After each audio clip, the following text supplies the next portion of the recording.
மேஷராசி என்பர்களே, அக்டோபர் மாதம் உங்களுக்கு எப்படி இருக்கும்? இந்த மாதத்தினுடைய முதல் பாதி உங்களுக்கு அற்புதமாக இருக்கும்.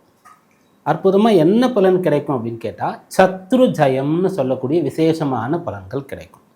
சத்ரு சம்ஹார ஓமம்னு கேள்விப்பட்டிருப்பீங்க. குருஸ்தலமாக இருக்கக்கூடிய முருகப்பெருமானுடைய அறுபடை வீடுகளில் திருச்செந்தூரில் ரொம்ப விசேஷமான ஒரு ஹோமம் அது. அதாவது சத்துருக்களை ஜெயிக்கணும் அப்படின்னு சொல்லி. அந்த அளவிற்கு உங்களுக்கு இந்த மாதத்தினுடைய முதல் பகுதி மிக சாதகமாக இருக்கிறது. சரி, எங்களுக்கு சத்துருக்கள்லாம் யாரும் கிடையாது, விரோதிகள் வழக்கு வம்புலாம் ஒன்றும் கிடையாது, நாங்கள் வேலை ஒன்றுன்னு இருக்கோம், எங்களுக்கு பலன் என்ன கிடைக்கும்னா, இந்த உலகத்தில் ஒருத்தர் பிறந்துட்டாலே அவருக்கு சத்துருக்கள் வந்து சேர்ந்து விடுவார்கள். எப்படி சேருவார்கள்னா, உடன் பிறந்து உடன் இருந்தே கொல்லும் அப்படின்னு சொல்லக்கூடியது என்னென்னா நோய், வியாதி. அதனால் யாருக்கெல்லாம் மேஷராசி என்பவர்களுக்கு உடல் உபாதை இருக்கிறதோ அவர்களுக்கு அதற்கான தீர்வு கிடைக்கும்.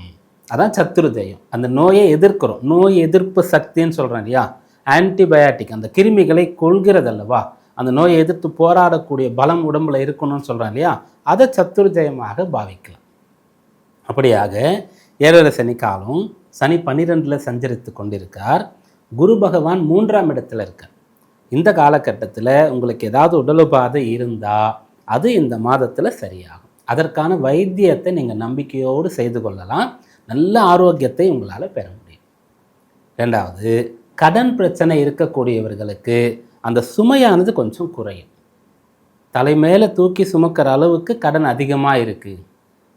தலைக்கு மேலே மூழ்கிய பிறகு அந்த வெள்ளம் எவ்வளோ அதிகமாக போனால் என்ன, ஜான் என்ன முழம் என்னன்னு சொல்லுவாங்க இல்லையா, அப்படி இருக்கக்கூடிய நிலையில் ஆஸ்வாசப்படுத்தி கொள்ளக்கூடிய அளவிற்கு அந்த கடன் சுமை குறையும். அதாவது யாருக்கு கடன் இருக்கோ அவர்களுக்கு.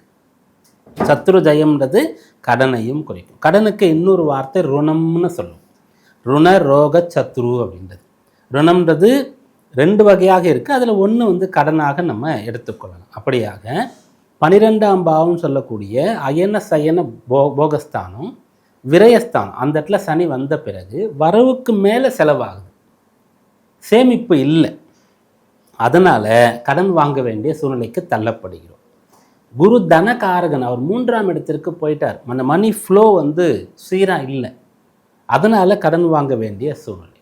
அல்லது இதற்கு முன்னே கடன் இருக்க தான் செய்து, நாங்கள் ஒரு லாங் டைமாக ஒரு லோன் போட்டிருக்கோம், முன்னெல்லாம் நல்ல பணம் வந்துட்டு இருந்தது, இஎம்ஐ கமிட்மெண்ட்லாம் கொஞ்சம் ஈஸியாக இருந்தது, இப்போ கஷ்டமாக இருக்குது. இந்த நிலையெல்லாம் சரியாகும். அதற்கான வருமானம் உங்களுக்கு கிடைக்கும். இது 2வது பலனாக எடுத்துக்கொள்ளலாம்.